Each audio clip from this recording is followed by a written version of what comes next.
Hi అండి. అందరూ ఎలా ఉన్నారు? మేమైతే బాగున్నాం. మీరు కూడా బాగుండాలని కోరుకుంటున్నాను. ముందుగా ఈ సంవత్సరం డిఎస్సి రాస్తున్న వాళ్ళందరికీ ఆల్ ద బెస్ట్ అండి. అందరూ కూడా బాగా చదవండి. మంచి మార్క్స్ రావాలని కోరుకుంటున్నాను. జాబ్ కూడా రావాలని కోరుకుంటున్నానండి. ఈరోజు టాపిక్ ఏంటంటే మనకి 7th class Telugu text book చెప్తున్నానండి. ఇది 7వ వీడియో అండి. దీనికి ముందు 6 వీడియోలు చేశాను. ఓన్లీ 7th క్లాస్కి సంబంధించి. అది తెలుగు టెక్స్ట్ బుక్ అండి. దీనికి ముందు నేను 3rd, 4th, 5th, 6th Telugu text బుక్లన్నీ complete చేశానండి. ఒక్క 6th క్లాస్కి సంబంధించి 14 వీడియోస్ వచ్చాయండి. పాత సిలబస్ కొత్త సిలబస్ కలిపి చాలా ఎక్కువ కంటెంట్ ఉందండి. మిగతా క్లాసులు 3rd, 4th, 5th అనేది 4 వీడియోస్ వచ్చాయండి. కొంచెం తక్కువ కంటెంట్ ఉంటుంది అక్కడ. 6th మాత్రం చాలా ఎక్కువగా ఉంది. అలాగే 7th కూడా చాలా ఎక్కువ కంటెంట్ ఉందండి. పాత సిలబస్ కొత్త సిలబస్ ముందు కొత్త సిలబస్ చెప్తున్నాను, తర్వాత పాత సిలబస్ దీనికి ముందు ఉండే టెక్స్ట్ బుక్ సిలబస్ చెప్తున్నానండి. చాలా ఇంపార్టెంట్ బిట్స్ అండి. వీడియో మాత్రం స్కిప్ చేయకుండా చూడండి. దీని తర్వాత 7th క్లాస్ అయిపోతే మనం 8th class Telugu text book చెప్పుకుందామండి. దీనికి ముందు సైకాలజీ బిట్స్, పర్స్పెక్టివ్ ఎడ్యుకేషన్ అన్నీ కూడా చాలా చేశానండి నేను వీడియోస్. ఒకసారి చెక్ చేసుకోండి. వీడియో నచ్చితే లైక్ చేయండి, షేర్ చేయండి, సబ్స్క్రైబ్ చేయండి ఫ్రెండ్స్. చాలా ఇంపార్టెంట్ బిట్స్ అన్నీ కూడా కవర్ చేస్తున్నాను. కవులు, ఇతివృత్తాలు, గ్రామర్ పాయింట్ అన్నీ కూడా నేను చెప్తున్నాను. ఓకే అండి. ఇప్పుడు మనం టాపిక్లోకి వెళ్దాము. చూడండి, అంటే దీనికి ముందు ఇది కొన్ని బిట్స్ అయిపోయండి. వాటి కంటిన్యూషన్ అనేది ఈ వీడియో. అంటే 1 నుంచి 16 బిట్స్ అయిపోయి ఈ లెసన్కి సంబంధించి 16 బిట్ నుంచి నేను కంటిన్యూ చేస్తున్నాను. అందుకని 16 అనేది స్టార్ట్ చేశానండి. దీనికి ముందు బిట్స్ ఉన్నాయి. దీని ముందు వీడియో చూసుకోండి. 6వ వీడియో, ఇది 7వ వీడియో అండి. 6వ వీడియో చూస్తే మీకు 7వ వీడియో అనేది అర్థమవుతుంది. ఓకే అండి. చూడండి, మొహరం నెలలో నెలవంక కనిపించిన రోజు నుంచి రొట్టెల పండుగ జరుపుకుంటారు. మొహరం నెలలో నెలవంక కనిపించిన ఈ రోజు నుంచి రొట్టెల పండుగ జరుపుకుంటారు. ఏంటి? 13, 14, 11, 9వ రోజు. ఏ రోజు నుంచి అని అడుగుతున్నారండి. మనకి ఇక్కడ ఆప్షన్ 3 అనేది 11వ రోజు నుంచి. మొహరం నెలలో నెలవంక కనిపించిన 11వ రోజు నుంచి రొట్టెల పండుగ జరుపుకుంటారనమాట. రొట్టెల పండుగ ఎక్కడ జరుగుతుంది రొట్టెల పండుగ? పెన్నా నది, షావలి దర్గా, ఉదయగిరి, స్వర్ణాల చెరువు. ఈ 4 ఎక్కడ జరుగుతుందని అడుగుతున్నారండి. మనకు ఆప్షన్ 4 అండి. స్వర్ణాల చెరువు. రొట్టెల పండుగ స్వర్ణాల చెరువు దగ్గర జరుగుతుందండి. నెక్స్ట్ మనం చూసుకోండి, అహోబిలం ఈ జిల్లాలో ఉంది. అహోబిలం ఏ జిల్లాలో ఉందని అడుగుతున్నారండి. మనకి ఇక్కడ ఆప్షన్స్ ఇచ్చారు. కడప, కర్నూలు, అనంతపురం అండ్ చిత్తూరు. ఈ 4 అహోబిలం ఏ జిల్లాలో ఉంది అంటే మనకి ఇక్కడ ఆప్షన్ 2 అండి. కర్నూలు జిల్లాలో ఉంది. అహోబిలం కర్నూలు జిల్లాలో ఉందండి. నెక్స్ట్ మనం చూడండి, 19. వీరిని రక్షించడానికి శ్రీ మహావిష్ణువు నరసింహస్వామిగా అహోబిలంలో అవతరించాడు. ఎవరిని రక్షించడానికి అంటే ధ్రువుడు, అంబరీషుడు, నారదుడు, ప్రహ్లాదుడు. ఎవరిని రక్షించడానికి శ్రీ మహావిష్ణువు నరసింహస్వామిగా అహోబిలంలో అవతరించాడని అంటున్నారండి. మనకి ఇక్కడ ఆప్షన్ 4 అండి. ప్రహ్లాదుని రక్షించడానికి శ్రీ మహావిష్ణువు నరసింహస్వామిగా అహోబిలంలో అవతరించాడు. నెక్స్ట్, పరి అంటే ఏంటి అని అడుగుతున్నాడు. పంది, గుర్రం, ఏనుగు, సేన. పరి అంటే ఏంటి అని అడుగుతున్నారండి. మనకి ఇక్కడ ఆప్షన్ 2 అండి. పరి అంటే గుర్రం. పరి అంటే ఏంటంటే అర్థం గుర్రం అండి. అర్థాలు కూడా ప్రత్యేకించి మనకి అనౌన్స్ చేయడం జరిగింది. నెక్స్ట్, 108 వైష్ణవ క్షేత్రాల్లో అహోబిలం యొక్క సంఖ్య ఎంత? 108 వైష్ణవ క్షేత్రాలు, అందులో అహోబిలం సంఖ్య ఎంత అని అడుగుతున్నారండి.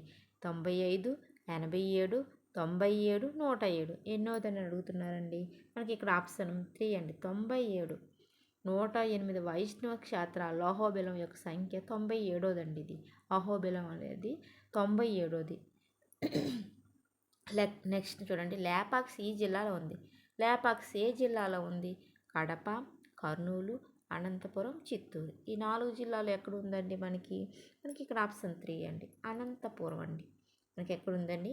అనంతపురం జిల్లాలో లేపాక్షి ఉందండి. నెక్స్ట్ మనం చూసుకుంటే 23వదండి. అహోబిలంలో వెలిసిన నరసింహస్వామి వారి దేవేరి.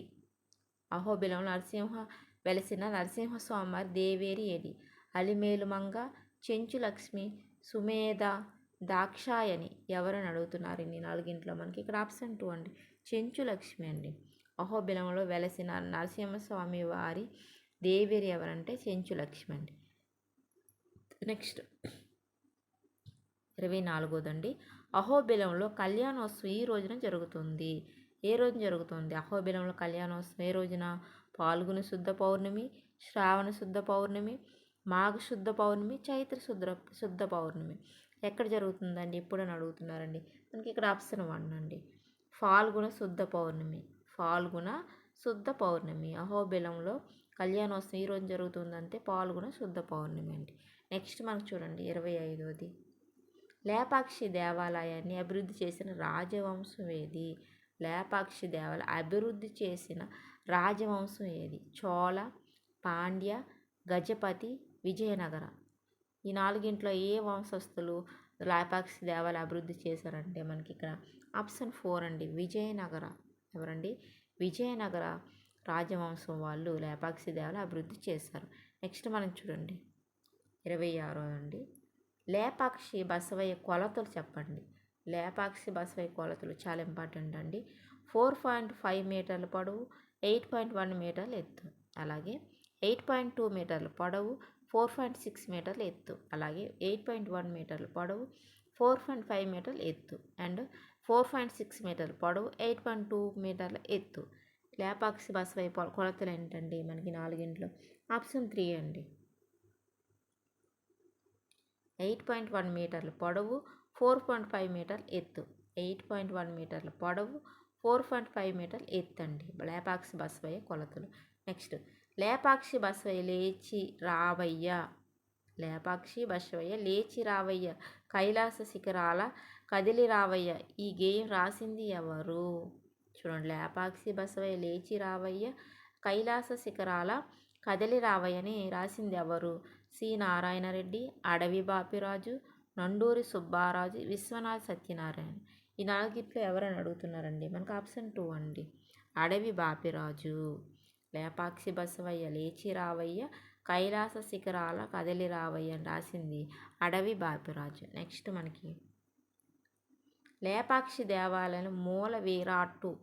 లేపాక్షి దేవాలయంలో మూల విరాట్టు ఏంటి? వీరభద్రుడు, విష్ణువు, గురుత్మంతుడు అండ్ బ్రహ్మ. ఈ నాలుగింట్లో ఎవరండి? ఆప్షన్ 1 అండి, వీరభద్రుడు. లేపాక్షి దేవాలయంలో మూల విరాట్టు ఎవరంటే వీరభద్రుడు అండి. నెక్స్ట్ లేపాక్షులు అందరినీ ఆకర్షించే పెద్ద విగ్రహాలు ఏంటి? పెద్ద విగ్రహాలు ఏంటి లేపాక్షులు అందరూ ఆకర్షించేవంటే గురుత్మంతుడు, కాలభైరవుడు, గణపతి నాగేంద్రుడు, కుమారస్వామి, నెమలి, దుర్గాదేవి, కాలభైరవుడు. ఈ 4 ఆప్షన్లు ఏంటండి మనకి ఇక్కడ? ఆప్షన్ 2 అండి. లేపాక్షులు అందరినీ ఆకర్షించే పెద్ద విగ్రహాలు గణపతి, నాగేంద్రుడు. ఇవి మనకి లేపాక్షులు అందరిని ఆకర్షించే పెద్ద విగ్రహాలండి. ఇవి ఆ లెసన్కి సంబంధించి. నెక్స్ట్ లెసన్ మనకి చెప్పుకుందామండి. దానికి సంబంధించిన బిట్స్ అన్నీ కూడా మళ్ళీ ఈరోజు మనం తెలుసుకుందాం. చాలా ఇంపార్టెంట్ బిట్స్ ఇవి కూడా. కప్పతల్లి పెళ్ళి అండి, కప్పతల్లి పెళ్ళి. ఇవి మనకి ఈరోజు చెప్పుకుందాము ఈ లెసన్స్ గురించి. ఈ లెసన్స్కు సంబంధించిన బిట్స్ కూడా పూర్తి చెప్పలేదండి, కొన్ని మాత్రం చెప్తున్నాను. రేపు మిగతా వీడియోలో మిగతా బిట్స్ నేను చెప్తాను. ఓకే, ఇప్పుడు మనం చూడండి కప్పతల్లి పెళ్ళి ఏంటండి? కప్పతల్లి పెళ్ళి ప్రక్రియ ఏంటంటే గేయం అండి. కప్పతల్లి పెళ్ళి ప్రక్రియ పాఠం యొక్క ప్రక్రియ ఏంటంటే గేయం అండి. ఇతివృత్తం ఏంటంటే ఆచారం సంప్రదాయం అండి. ఇతివృత్తం ఆచారం సంప్రదాయం. దానికి సంబంధించి ఇచ్చారండి ఆ లెసన్కి సంబంధించి. ప్రాచీన కాలం నుండి భారతదేశ సంస్కృతి సంప్రదాయాలకు ఆచార వ్యవహారాలకు నిలయం. ప్రాచీన కాలంలో భారతదేశం సంస్కృతి సంప్రదాయాలకు ఆచార వ్యవహారాలకు నిలయం. వాటిలో భాగంగా వర్షాభావ పరిస్థితులు ఏర్పడినప్పుడు కప్పలకు పెళ్ళిళ్ళు చేసేవారు. అలా చేయడం వల్ల వరుణదేవుడు కరుణించి వర్షాలు కురుస్తాడనే నమ్మకాన్ని కలిగి ఉండేవారని చెప్పడమే ఈ పాఠం యొక్క ఉద్దేశం. మనకు అప్పుడు ఏంటంటే వర్షాలు పడబోతే కప్పలకి పెళ్లి చేసేవాళ్ళండి. పెళ్లి చేస్తే వర్షాలు పడతాయని అప్పుడు నమ్మేవాళ్ళు. ఆ నమ్మకాన్ని కలిగి చెప్పడమే, ఆ నమ్మకాన్ని కలిగి ఉండేవారని చెప్పడమే ఈ పాఠం యొక్క ఉద్దేశం, ఈ కప్ప తల్లి పెళ్ళి. నెక్స్ట్ మనం చూసుకుంటే చావలి బంగారమ్మ. ఈవిడ యొక్క కాలం 1897 1970. తూర్పుగోదావరి జిల్లా కొత్తపేట మండలం మూడుకుర్రు గ్రామంలో జన్మించారు ఈవిడ చావలి బంగారమ్మ. 1930లో ముద్దుకృష్ణ వైతాళికుల ద్వారా వీరి కవితలు వెలుగులోకి వచ్చాయి. దేని ద్వారా అంటే వైతాళికులు, ముద్దుకృష్ణ వైతాళికుల ద్వారా. బంగారమ్మ కవితలు తెలుగు కవిత్వంలో కొత్త వరవడిని, సరికొత్త భావ వ్యక్తీకరణ తీసుకొచ్చాయి. వీటిని 1958 42 కవితలతో కాంచన విపంచి పేరుతో సంకలనం చేశారండి. కాంచన విపంచి పేరుతో సంకలనం చేశారు. నెక్స్ట్ దీనికి సంబంధించి గ్రామర్ పార్ట్ చూడండి. ధృతం, నా కారానికి ధృతం అని పేరు. చూడండి, నా కారానికి ధృతం అని పేరు. ధృతం అంతం కాగల పదాల ధృత ప్రకృతికాలు. చూడండి, ధృతం అంటే నా కారానికి ధృతం అని పేరు. ధృతం అంతంగా గల పదాలు ధృత ప్రకృతికాలు. నెక్స్ట్ త్రికములు ఏంటంటే త్రికములు ఆ, ఈ, ఏ అనే సర్వనామాలను త్రికములు అంటామని. చూడండి, త్రికములు అంటే ఏంటి? ఆ, ఈ, ఏ అనే సర్వనామాలను త్రికములు అని అంటారనమాట. నెక్స్ట్ మనం చూడండి, ఆమ్రేడితం అంటే ఏంటి? ఏదైనా ఒకే పదాన్ని రెండుసార్లు ఉచ్చరిస్తే ఆ రెండో పదాన్ని ద్విరుక్తం లేదా ఆమ్రేడితం అంటామండి. ఇక్కడ చూడండి, ఏదైనా ఒకే పదాన్ని రెండుసార్లు ఉచ్చరిస్తే ఆ రెండో పదాన్ని ద్విరుక్తం లేదా ఆమ్రేడితం అని అంటాము. చూడండి, ధృతం అంటే నా కారానికి ధృతం అని పేరు. ధృతం అంతంగా గల పదాలు ధృత ప్రకృతికాలు. త్రికములు అంటే ఏంటి? ఆ, ఈ, ఏ అనే సర్వనామాలు త్రికములు అంటారు. ఆమ్రేడితం అంటే ఏంటి? ఏదైనా ఒకే పదాన్ని రెండుసార్లు ఉచ్చరిస్తే ఆ రెండో పదాన్ని ద్విరుక్తం లేదా ఆమ్రేడితం అంటారు. అలాగే పంచమి విభక్తి అంటే ఏంటి? అపాయం, భయం, పరాజయం, విరామం లాంటి సందర్భాలను చెప్పేటప్పుడు పదాల చివర వలన అనే ప్రత్యయం వస్తుంది. ఇతరము, పూర్వము, పరము, అన్యము మొదలైన పదాలు వచ్చినప్పుడు కంటే అనే ప్రత్యయం వస్తుంది.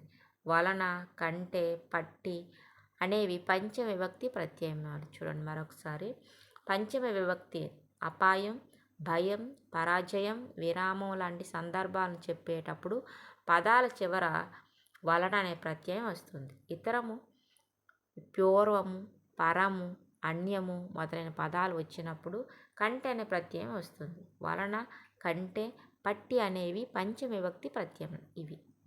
నెక్స్ట్ దీనికి సంబంధించి మనకి బిట్స్ ఇచ్చారండి. అందులో కొన్ని బిట్స్ మాత్రం చెప్పుకుందాం. చూడండి, కప్పతల్లి పెళ్ళి ప్రక్రియ ఏ ప్రక్రియకి చెందింది? కప్పతల్లి పెళ్ళి ఏ ప్రక్రియ చెందింది? చూడండి, అందులో 4 ఆప్షన్లు: గేయం, వచన కవిత, పదా కవిత, కథానిక. మనం ఏం చదువుకున్నామండి? కప్పతల్లి పెళ్ళి పాఠం యొక్క ప్రక్రియ ఏంటని మనం చదువుకున్నామండి. ఆప్షన్ 1 కదండి, గేయం. ఏంటండి? గేయం. కప్పతల్లి పెళ్ళి రచయిత పేరు ఏం పేరు? ఈ కప్పతల్లి పెళ్ళి పాఠం రచించింది ఎవరు? నాయని కృష్ణకుమారి, పి శారదాదేవి, చావలి బంగారమ్మ, చావలి సత్యవతి. ఎవరని అడుగుతున్నారండి? మనం ఏం చదువుకున్నాం? ఆప్షన్ 3 అండి, చావలి బంగారమ్మ. చావలి బంగారమ్మ. నెక్స్ట్, స్వర్గాధిపతి అంటే ఎవరు? విష్ణువు, ఇంద్రుడు, శివుడు, బ్రహ్మ. స్వర్గాధిపతి అంటే ఎవరు? మనకి ఇక్కడ విష్ణువు, ఇంద్రుడు, శివుడు, బ్రహ్మ అని అడుగుతున్నారండి. మనకి ఇక్కడ ఆప్షన్ 2 అండి, ఇంద్రుడు. స్వర్గాధిపతి ఎవరండి? ఇంద్రుడు. నెక్స్ట్ 4 చూడండి, వర్షం నీరు వేటితో పంపినట్టు ఉన్నదని రచయిత భావన. వర్షం నీరు వేటితో పంపినట్టుగా ఉన్నదని రచయిత భావించారు. మేఘాలతో, బిందెలతో, సరస్సులతో, కావిళ్లతో. వర్షం నీరు వేటితో పంపినట్టుగా ఉన్నదని రచయిత భావన. దేని ద్వారా పంపించినట్టు భావన అండి? 4 మనకి ఇక్కడ ఆప్షన్ 4 అండి, కావిళ్లతో. వర్షం నీరు కావిళ్లతో పంపినట్టుగా ఉందని రచయిత భావించారండి. నెక్స్ట్ మనం చూసుకుంటే 5 చూడండి, ధృతం అంటే ఏంటి? ధృతం అంటే ఏంటి? నకారం, మకారం, సకారం లకారం. మనం ఏం చదువుకున్నామండి? ధృతం అంటే ఏంటి? మనం ముందే చదువుకున్నాం. ధృతం అంటే ఏంటి? నకారం అండి. ధృతం అంటే ఏంటి? నకారం. నకారం అండి. క్రింది వాటిలో ధృత ప్రకృతం గుర్తించండి. క్రింది వాటిలో ధృత ప్రకృతం బాలచంద్రుడు, అభిమన్యుడు, రాజు చేతన్, భూపతి. ఈ నాలుగింట్లో ధృత ప్రకృతం ఏంటని అడుగుతున్నారండి. మనం ముందు చదువుకున్నాం కదండి. ఆప్షన్ 3 అండి. రాజు చేతన్. ఏంటండి? రాజు చేతన్. క్రింది వాటిలో ధృత ప్రకృతం ఏంటండి? రాజు చేతన్. నెక్స్ట్ మనం చూసుకోండి 7వది. సర్వనామాలైన ఆ, ఈ, ఏలను ఈ పేరుతో పిలుస్తారు. సర్వనామాలైన ఆ, ఈ, ఏలను ఏ పేర్లతో పిలుస్తారు? త్రికములు, వక్రములు, వక్రతమములు, వ్యంజమనములు. ఏంటని పిలుస్తారండి నాలుగింట్లో? మనం ముందే చదువుకున్నామండి. ఆప్షన్ 1 అండి. త్రికములు. ఆ, ఈ, ఏలను త్రికములతో పిలుస్తారండి. త్రికములను పేరుతో పిలుస్తారు. నెక్స్ట్ మనం చూడండి. ఒకే పదాన్ని 2 సార్లు ఉచ్చరిస్తే ఆ రెండో పదాన్ని ఈ పేరుతో పిలుస్తారు. ఒకే పదాన్ని 2 సార్లు ఉచ్చరిస్తే ఆ రెండో పదాన్ని ఈ పేరుతో పిలుస్తారు. త్రికం, వ్యంజనం, దిరుక్తం, ఆమ్నాయం. ఆమ్నాయం ఏంటని ఈ నాలుగింట్లో ఏంటని అడుగుతున్నారండి. మనం ముందు చదువుకున్నాం కదండి. ఆప్షన్ 3 అండి. దిరుక్తం అండి. ఒకే పదాన్ని 2 సార్లు ఉచ్చరిస్తే ఆ రెండో పదాన్ని ఈ పేరుతో పిలుస్తారని దిరుక్తం అండి. నెక్స్ట్ మనం చూసుకోండి. అక్కడక్కడ ఈ పదంలోని సంధి ఏది? అక్కడక్కడ అనే పదానికి వచ్చే సంధి ఏంటి? అకార సంధి, ఇకార సంధి, ఉకార సంధి, ఆమ్రేడి సంధి. అక్కడక్కడ అనే పదానికి వచ్చే సంధి ఏంటని అడుగుతున్నారండి. మనం ఏం చదువుకున్నామండి? ఆప్షన్ 4 అండి. ఆమ్రేడిత సంధి. అక్కడ ప్లస్ అక్కడక్కడ ఆమ్రేడిత సంధి అవుతుంది. నెక్స్ట్ మనం చూడండి. అదేదండి లాస్ట్ బిట్టు. దీనికి 11 బిట్ నుంచి రేపు నేను చెప్తాను. 11 బిట్ నుంచి రేపు వీడియో అనేది స్టార్ట్ చేస్తాను. ఓకే అండి. ఇంకా ఉన్నాయి బిట్స్, చాలా బిట్స్ ఉన్నాయి, చాలా లెసన్స్ కూడా ఉన్నాయండి. చూడండి. స్వర్గాది నాథుడు ఈ పదంలోని సంధి ఏది? స్వర్గాది నాథుడు ఈ పదంలోని సంధి ఏది? సవర్ణ దీర్ఘ సంధి, గుణ సంధి, యశాదేశ సంధి, వృద్ధి సంధి. సవర్ణ దీర్ఘ సంధి, గుణ సంధి, యశాదేశ సంధి, వృద్ధి సంధి. నాలుగింట్లో ఏంటండి? స్వర్గాదినాథుడు అనే పదానికి సంధి ఏంటని అడుగుతున్నారండి. మనకి ఇక్కడ ఏమో చదువుకున్నామండి. ఆప్షన్ 1 అండి. ఏంటండి? సవర్ణ దీర్ఘ సంధి. స్వర్గాదినాథుడు అది ఆ పదం ఏ సంధి అవుతుందండి? మనకి సవర్ణ దీర్ఘ సంధి అవుతుందండి. అదండి ఈరోజుకు సంబంధించిన బిట్స్ ఇవి. ఈరోజు మనకి ఎన్ని అయ్యాయి? 10 బిట్స్ వరకు అయ్యాయి. కప్ప తల్లి పెళ్ళి లెసన్ యొక్క బిట్స్ 10 అయ్యాయండి. ఇంకా ఉన్నాయి. రేపు 11 నుంచి నేను స్టార్ట్ చేస్తాను. తర్వాతే వేరే లెసన్స్కి మనం స్టార్ట్ చేసుకుందామండి. ఓకే అండి.